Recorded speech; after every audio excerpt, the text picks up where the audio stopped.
Before I begin this story, I wish to make it very clear that when this incident happened, I was neither sick nor intoxicated. I know what I saw, and I believe it was all real. I work in real estate, hence I travel a lot to meet clients all over the world. Generally, I'm from Sydney, but I mostly stay in LA if I'm not traveling. So this one time, I went to Scotland to meet a high-priority client. I stayed at his place and cracked a big deal. I was on cloud 9 when I booked the return ticket. I generally prefer the late-night flights to early morning ones. After searching for some time, I got what I was looking for. It was going to be 12 hours ride, so I booked a flight at 1:30 a.m. I bid farewell to my client and spent the day in a motel. I couldn't get much of a sleep, for a huge amount of paperwork I had to finish. But I thought I will sleep on the flight. After finishing my dinner at the motel, I left for the airport. I reached quite early and grabbed the seat. It was a weekday and unusual hours to expect a busy airport. I plugged my earphones and started watching videos on my phone, just to kill the time. Apart from, there was an elderly couple and a woman supposedly waiting for the same flight.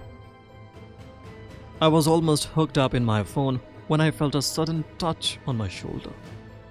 I looked up and saw a woman dressed as a flight attendant standing next to me. She had a huge smile on her face. Yes? Sir, your flight is about to take off. I think you missed the announcement. I looked around and saw I was the only one sitting in the waiting area. All other passengers were gone.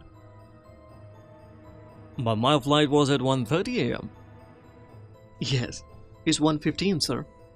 I was going through the passengers list and saw one missing. This is the only flight taking off tonight, so I just came to have a quick check.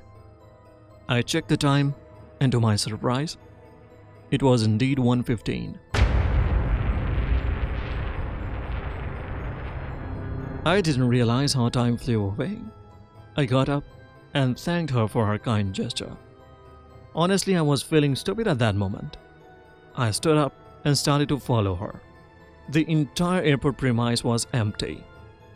We reached the boarding gate and saw another woman standing there.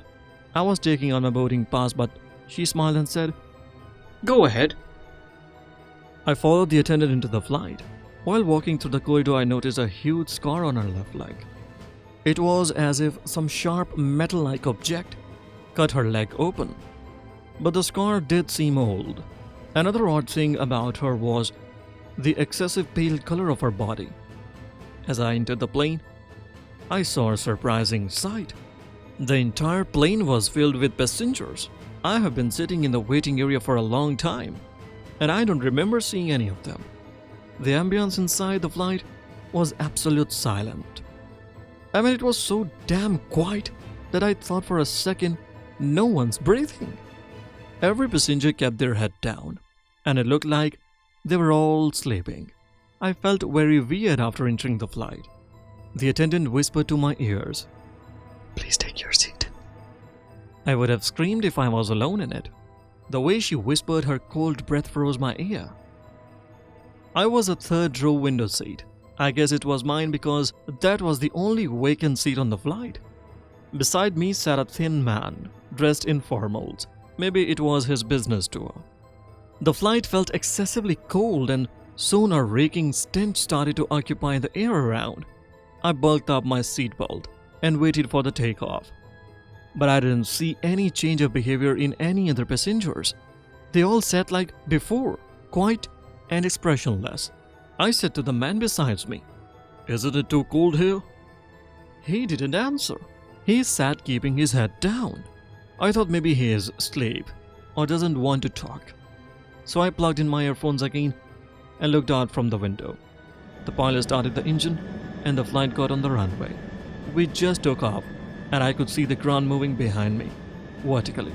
When all the lights started to go off, the emergency alarm went on too, and the plane started to shake violently. A huge bolt of lightning took place in the sky, and a jerk took place, making the luggage drop down from the upper cabinets. "Oh my God, what's happening?" I screamed in terror, but this time no one seemed to freak out.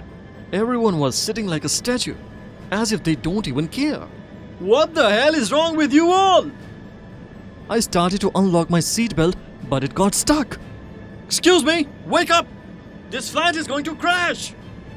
Please, we need to do something or else we'll all die! I was panting in fear and flocking like a wounded bird on my seat when the man beside me lifted his face and our eyes met. His partial face was burnt and his left eye was hanging on his cheek. He smiled, showing his horrifying grin, and said, "We are already dead." Their demonic laughter echoed throughout the entire flight. Every passenger lifted their face and started to laugh like demons from hell. Their spine-chilling voices numbed my ear. I screamed, "Please, let me leave!" Just that moment, my seatbelt came off and I sprinted towards the gate to jump. But the flight attendant came from nowhere and stood up in my way. She was looking nothing like before. Her mouth was slit open and blood was all over her clothes. "We can't let you leave now, sir. Someone please help me! Help me!" I pushed the door leading to the pilot's seat, and what I saw made my skin crawl. Two headless pilots were controlling the flight, and the flight burning from the front end, rushing towards the ground in full speed. Oh my God! Sir! Sir! Are you alright? I woke up hearing a voice. A man dressed as airport security was sprinkling water on my face and calling me.